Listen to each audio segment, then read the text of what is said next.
Mas sabe que, às vezes, quando eu tô muito perdido, tô perdendo produtividade e falo, amor, eu preciso que você mande em mim. É quase um BDSM do mundo dos negócios. Eu falo, vai, manda. Eu vou ser o passivo, me domine. Qual que é a agenda de hoje? Por favor. Faz pra mim aqui. E aí, tudo entra no eixo. E aí, tudo funciona. Funciona demais. Até uma hora que ela fica muito puta que eu não faço umas coisas 3 dias e fala, eu não vou mais trabalhar com você, se vira. Nossa, eu fico maluca quando ele pede pra organizar e daí eu organizo e ele não faz alguma parte. Quer me deixar pé da vida. É porque as exigências dela são muito altas. Tem que ser, né? Tem que ser. Mas uma pergunta sobre negócio até. Por que uma loja de Havaianas? Porque eu tenho na minha cabeça a recordação de quando eu vi a primeira loja de Havaianas num shopping. E eu pensei, meu Deus, pra que isso? Porque você podia comprar... Que história é essa, Bruno? Não, mas... Então, eu usava Havaiana, mas eu falei, cara, mas Havaiana no shopping era R$20 na loja, na Americanas era 10. Cara, mas eu tenho que te contar uma coisa que é E eu irreal. pensei, caramba, por que o pessoal tá abrindo essas lojas? E começou a multiplicar um monte, assim. E tem tudo quanto é canto. Gente. Hoje em dia tem muitas. O que acontece? Existem algumas coisas, alguns momentos históricos, assim, às vezes para algumas marcas específicas, às vezes algumas ondas específicas, né, de oportunidade, que eu não sei se é visão empresarial, se é sorte mesmo, porque eu acredito em técnica, acredito em esforço, acredito em disciplina, mas tem coisa que é a hora certa, o momento certo. É timing. Sabe timing? Não tem jeito. Não tem jeito. É muito louco porque a gente viu essa oportunidade de Havaianas quando a gente estava desolado lá em Brasília, não sabendo o que fazer, sem saber como que a gente ia ganhar dinheiro. E a gente viu uma loja que ia ser de um futuro sócio da irmã da Dani, nem era ainda. Que era uma loja de Havaianas que parecia a 25 de março, assim, ó. Toda desorganizada. Um monte de Havaianas jogada. Eu nunca tinha visto tanta Havaianas juntas. Um monte de caixa na frente. No Só que a galera tava comprando muito. Na minha vida. Nunca tinha visto aquilo. Só que lotado de gente. E aí, cara, foi muito louco, porque eu e a Dani, a gente se olhou e os dois acharam uma ideia genial na hora, sem falar pro outro.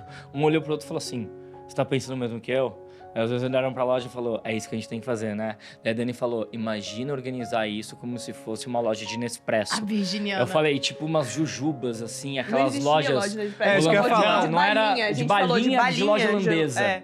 Que eram umas lojas holandesas que os caras têm que eles vão organizando por balinha. Depois que teve lá o conceito da Nespresso, né? E aí falou, puta, organiza por cor todas as coisas, tal, e deixa mais pop. Aí a gente começou a pensar, pra gente foi muito uma pira estética, porque... A gente sabia que a Havaianas era forte por causa, do ponto de vista racional. A Havaianas era forte no ponto de vista de publicidade na Globo, celebridades, etc. A gente sabia que era forte o bastante para ter em todos os mercados, tinha um paredão, só que era Havaianas top ou tradicional, 3, 4 cores, mais 3. E quando a gente olha para uma loja que tem 40, 50...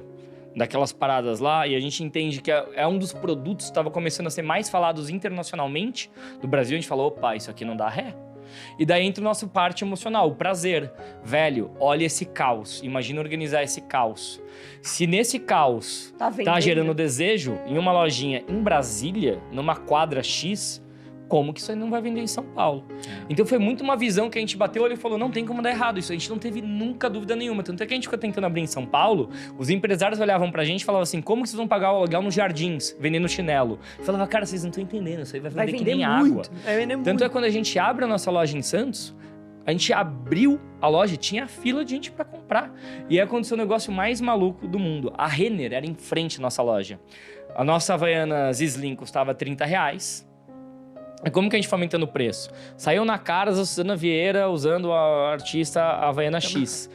Só que olha que louco, a Havaiana X não existia no mercado, não tinha loja Havaianas. A gente tinha, ou era um produto de exportação. A gente colocava na frente da loja, assim, pá, uma cacetada de Havaianas, aquela lá. E quando você achava no Brasil, era R$20 no mercado, uma perdida, que deve ter vindo junto com uma outra coisa. A gente colocou 30, 35. E saía assim, esgotava no dia. O preço que eles queriam. O que a Renner começou a fazer? Subiu o preço. A gente subiu o preço, a Renner subia junto. Eles começaram a aumentar o markup da Havaianas porque a gente aumentava. Um cartel. Exatamente. É assim que a gente funciona. E aí entra uma outra habilidade minha Olha o também. anel no dedinho. E aí entra uma outra habilidade minha também, que é de pesquisa. Eu gosto muito de pesquisar. E com o tempo, eu fui encontrando alguns distribuidores no Brás que eram muito escondidos. Assim, uns tiozinhos, assim, muito senhorzinhos, que eles ficavam no meio do nada no Brás, umas fábricas, assim, quase meio fechadas no Brás. E que eles tinham algumas Havaianas antigas de exportação, que a única coisa que eu olhava é se ela... Porque a borracha da Havaiana vai ficando meio dura com o tempo. Né? Então, a única coisa que eu olhava era abrir algumas daquelas caixas, eu arrematava lotes, depois de um tempo comecei a arrematar lote. E eu comecei a pegar esses estoques. Por um preço ridiculamente baixo. Eles me vendiam, tipo, por R$3 cada uma, só que era uma Havaiana que não existia mais no Brasil, porque ela tinha sido feita, sei lá, 1 ano, 2 anos atrás. Que era para exportação, uma edição para outro lugar. Eu arrematava um lote inteiro, colocava na minha loja, só a minha loja tinha. Então, assim, ineditismo completo, entendeu? E aí eu colocava, sei lá, R$50, R$60, o negócio ia pagar 3. Vocês ficaram ricos assim. A gente ficou rico. A gente deu uma sorte incrível. Não, a gente deu uma sorte. 20 anos. Não é só sorte, é isso que eu tô falando. Não, você tem que ir mas você não muito sabe a atrás das sorte. coisas, A sorte né? é uma outra que eu ia falar. Tem 2 países que são loucos por Havaianas. Eles têm o Dia das Havaianas. Isso foi sorte. Nova Zelândia e Filipinas. Eu não tinha ideia. Ou Austrália e Filipinas. Eles são malucos. Mas assim, tem Havaianas Day nas Filipinas. Loucos. Todos os merchants, as coisas exclusivas, mobiliário, a Havaiana sempre testou antes nas Filipinas. Eu não sei por que raios isso aconteceu. Eu não fui a fundo na época estudar porque isso aconteceu. O que acontece? Estamos em Santos. Santos, Porto de Santos. Grande parte dos marinheiros do Porto de Santos são filipinos. A gente abriu, quando a gente abriu uma segunda loja, que essa era perto do Porto de Santos, começou aí filipino, a gente não acreditava que os caras eles compravam assim 50, 60, 70 Havaianas de uma vez. Eles desconfiavam que era de verdade, que eles nunca tinham visto uma loja com tanta Havaianas. Eles falavam, mas isso é real, eu nunca tinha visto esse modelo. E daí começou a vir filipino com... Mas será que era muito mais barato aqui do que lá? Muito mais. É que nem se comprar na Europa, que é, sei lá, 30 euros. Eu falo pra Malu que o trade pra ficar rico é enche sua mala de Havaiana, vai pra Europa e volta com Chanel. Faz 10 vezes o primeiro milhão. É isso. Fica aí a dica pra você que tá assistindo. Eu vou lucrar enquanto eu como meu croissant. E aí, o que acontece? O cara, eles pegavam umas folhas de papel sulfite com o tamanho do pé das pessoas, assim, ó, da família toda, pra ir medindo e comprando. E aí a gente fez um mercado paralelo. Eles não falavam português. O que eles fizeram? Eles contrataram as mulheres da vida que serviam ao Porto de Santos, que falavam tagalo, e a linguagem do amor, ali. E aí famosas GP, não é gestora de projetos. E aí, essas gestoras de projeto, né, do Porto de Santos, elas começaram... Essa parte elas começaram a ser, tipo, umas... Cambista. Tipo, não, Cara, não é bem elas cambista. traduziam. Elas eram tradutoras. Guias tradutoras. Turísticos. Mas quando você vai com um grupo de empresários para outro país, um monte de brasileiros, esqueci o nome. Mas enfim, era como se ela fosse uma comitiva, assim, representando muitos filipinos. Então, ia essa GP com uns 10 filipinos e comprava 200, 300 havaianas, né? Então, e elas começavam a brigar por território também, quem tinha mais filipinos. É muito interessante. Uma, inclusive, faleceu. Meu Deus. Nessa briga por que território. Essa informação? É, porque parece... Agora que eu tô vendo, talvez deu um filme dentro da nossa vida. Eu comecei a pensar em voz alta aqui. Mas então elas ganhavam comissão em cima também. Ganhavam muita comissão. Só um ponto que eu perdi. Vocês foram pra tipo Brasília. De aí nesse momento, então era... Talvez ela tenha até largado. Provavelmente, tava ganhando mais dinheiro. Tem Mas vocês foram pra Brasília, viram que lá tinha loja e abriram em Santos. Fase, amor. A gente queria abrir em São Paulo. Mas não teve. Em Brasília vocês não abriram, então?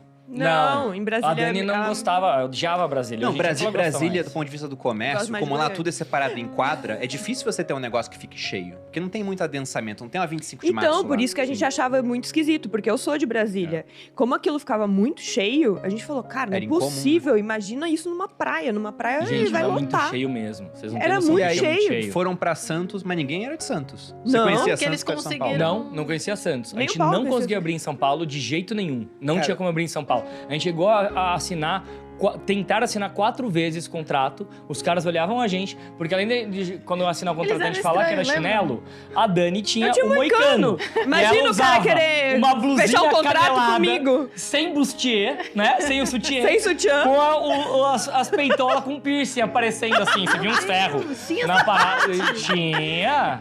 Lógico. Vocês E eu queriam- tinha dread. Pois é, isso que eu tô pensando. Imagina. Vocês com um visual muito alternativo, querendo vender chinelo de um esquema que não existia antes, E a Dani ninguém com o Clio alugava. 1.0 batido por todos os Todos lados. os lados que eu chegando tinha que numas empurrar reuniões nos depois de um jardins, tempo assim, ó. pra ele pegar. Cara, era assim, surreal. E a gente só puto. As pessoas não acreditam na gente, a gente só não se olha no espelho, né? Aí depois... Será por quê, né? Aí depois vem no meu Instagram e fala tivesse assim, Twitter, eu ia tá Dani, puto. imagem importa? É óbvio que importa, gente. É óbvio que importa. Se eu tivesse mais arrumadinha. Vocês não acham que a gente teria conseguido essas lojas muito antes? E aí, sabe qual que é o lance? A gente tinha certeza. certeza que era um ótimo negócio. Então a gente não parou, a gente falou, velho, a gente tem que abrir isso em algum lugar, pelo amor de Deus. Na época acho que já tinha o Wikipedia. Já tinha o Wikipedia. Daí eu comecei a colocar maiores cidades litorâneas. Comecei a pesquisar no Google, né? Do Brasil, tal, perto de São Paulo. Daí eu caí em Santos. Eu falei, amor, Santos é 500 mil de habitantes, tem o Porto e tal, vamos até lá? E eu não conhecia, nunca tinha ido pra Santos. Peguei o carro, fomos pra lá e rolou. Isso eu acho, assim, bizarro, porque vocês não tinham experiência com negócios. Vocês não pesquisaram muito, vocês viram o negócio, sentiram, no feeling que era um negócio bom, e foram abrir numa cidade que vocês não eram locais. Tinha tudo pra dar errado. Tinha mas deu tudo pra certo, dar né? errado.